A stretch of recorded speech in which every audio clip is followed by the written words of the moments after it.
మకర రాశి. ఈ రాశి వారికి రోజు కొంత ఇబ్బందికరంగా చెప్పుకోవచ్చును. తొందరపాటి మాట్లాడవద్దు. నిర్ణయాలు ఆలోచించి తీసుకోండి. ఖర్చులు కూడా పెరిగే అవకాశాలు ఉన్నాయి. విందు వినోదాల్లోపట పాల్గొంటారు. మిత్రుల యొక్క సహకారము మధ్యమ స్థాయిలో ఉంటుంది. వ్యాపార రంగంలో కొంత లాభాల్ని పొందుతారు. వివాహాది కార్యక్రమాలకు సంబంధించిన పనులు వాయిదా పడే అవకాశాలు ఉన్నాయి.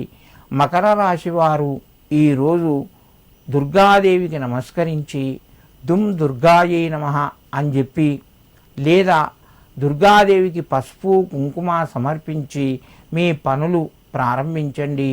మీకు మరింత శుభయోగం కలుగుతూ ఉంటుంది. కుంభరాశి.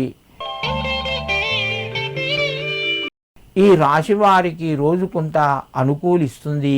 ప్రయత్నాలు ముందుకు వెళ్తాయి. దీర్ఘకాలిక సమస్యలు పరిష్కారం వైపు వెళ్తాయి. ఆర్థిక చిక్కులు తొలగిపోతాయి. రుణ ఒత్తిడి తగ్గుతూ ఉంటుంది. ఆరోగ్యపరంగా అనుకూలంగా ఉంది. చేసే పనుల్లోపట వృద్ధి కనబడుతుంది. నిరుద్యోగులకు కొంత అనుకూలంగా చెప్పుకోవచ్చును. ఉద్యోగ ప్రయత్నాలు ఫలిస్తాయి. కుంభరాశి వారు ఈరోజు శ్రీ లలితా త్రిపుర సుందరియే నమః అని చెప్పి 11 సార్లు చదువుకొని మీ యొక్క పనులు ప్రారంభించండి. మీకు మరింత శుభయోగం కలుగుతూ ఉంటుంది. మీనరాశి. ఈ రాశి వారికి రోజు కొంత కలిసి వస్తుంది. ప్రయత్నాలు ముందుకు వెళ్తాయి. సమస్యలు పరిష్కారం వైపు వెళ్తాయి. పెద్దల యొక్క సూచనలు మీకు అనుకూలంగా ఉంటాయి. దూర బంధువుల నుంచి శుభవార్తను వింటారు. నిరుద్యోగులకు కొంత అనుకూలంగా చెప్పుకోవచ్చును.